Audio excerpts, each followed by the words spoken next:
गौ माता पूरे विश्व की माता है।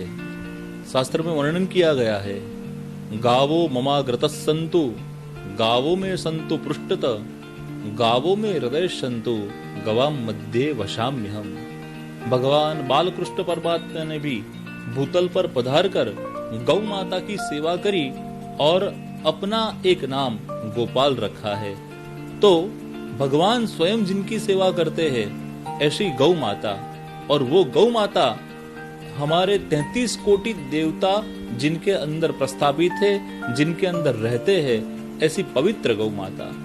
भारत देश में 5 ग का महत्व है।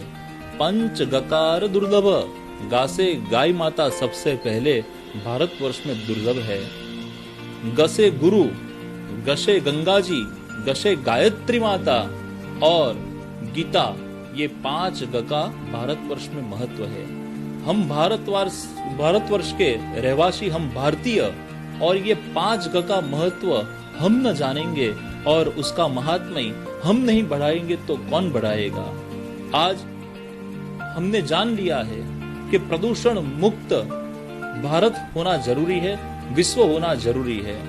आज पेड़ कट रहे हैं, आज नदियां प्रदूषित हो रही है, और नदियों का जल शुद्ध हो, वातावरण की शुद्धि हो, क्योंकि ये पंच तत्व से हमारा देह बनता है। कोई भी बीमारी हमारे भीतर आती है तो हमारे पंच तत्व के कोई भी प्रकार के डिस्टर्बेंस के हिसाब से आती है। हमारा शरीर पंच महाभूत तत्व का है, और वो पंच महाभूत तत्व का देह अंत में पंच महाभूत तत्व में ही विलीन होता है। और जब पंच महाभूत तत्व में ये देह विलीन होता है तो स्मशान गृह के अंदर, स्मशान गृह में भी अभी हम इलेक्ट्रिक स्मशान गृह बन चुके हैं और उसका उपयोग करते हैं, लेकिन हमारे हिंदू वैदिक सनातन धर्म में इलेक्ट्रिक के हिसाब से अग्नि संस्कार करना वर्ज्य है, वो मान्य नहीं है। और यदि हम लकड़ी का यूज करते हैं, उसका प्रयोग करते हैं, तो प्रदूषण और वृक्ष बचाव की भी बात का हमें विचार करना चाहिए। आज ऑक्सीजन लेवल धीरे धीरे हमारा घट रहा है, वातावरण प्रदूषित हो रहा है, और एक वृक्ष बड़े होने में कितने वर्षों का समय लगता है। तो एक विचार, एक सोच, क्यों न हम गौ माता के उपले से बने हुई लकड़ी का उपयोग कर कर अंतिम विधि करें। अग्नि संस्कार अंतिम संस्कार है, और वो संस्कार अच्छे से हो, वो बहुत जरूरी है। और अग्नि संस्कार के अंदर गौमूत्र का, गौ के उपले का महात्म्य हमारे संस्कार में भी वर्णन किया गया है। गंगा जल भी मुख में रखना पड़ता है, गोपी चंदन का तिलक भी मृत बॉडी को, मृत शरीर को करना पड़ता है, रुद्राक्ष या तुलसी की माला भी धारण करवानी पड़ती है। इसी तरह से गाय के उपले का या उसकी बनी हुई स्टिक का यदि हम प्रयोग करते हैं तो वो शास्त्र सम्मत मत है, और वो बहुत ही उत्तम और उम्दा है, जिससे वो जीव की सदगति होती है। जहाँ पर भी गौ माता का उपला रहता है, गौ का गोबर रहता है, गौ मूत्र रहता है, तुलसी का पत्ता रहता है, श्री हरि का नाम रहता है, वहाँ पर कभी भी यम के दूत नहीं आते हैं, वहाँ पर स्वयं श्री हरि के दूत आते हैं और वो जीवात्मा की सदगति करते हैं। तो हमारे शास्त्रीय मत अनुसार भी गाय के उपले से बनी हुई स्टिक से, गाय के उपले से यदि हम अग्नि संस्कार करते हैं तो वो जीवात्मा की सदगति होती है। और दूसरी बात, हमारी आत्मा की जो उत्पत्ति है वो गौ योनि से हुई है। गाय को माता कहते हैं, उसका एक कारण ये है कि 33 कोटि देवता उसके अंदर है, लेकिन वेदांत ये कहता है कि हमारा शरीर जो है वो हमें माता और पिता से मिलता है, लेकिन जो आत्मा होती है वो आत्मा आती कहाँ से है? तो आत्मा हमें गौ की योनि से प्राप्त होती है। गौ माता आत्मा की प्रदाता है, और गौ माता आत्मा की प्रदाता है, इसके लिए हम उसे गौ माता कहते हैं। और शास्त्र में कहा है कि गौ माता पूरे विश्व से मातर, पूरे विश्व की माता है। क्यों पूरे विश्व की माता कहा ऋषि मुनियों ने? क्योंकि यहाँ हो या विदेश में हो, सबके आत्मा की प्रदाता गौ माता है।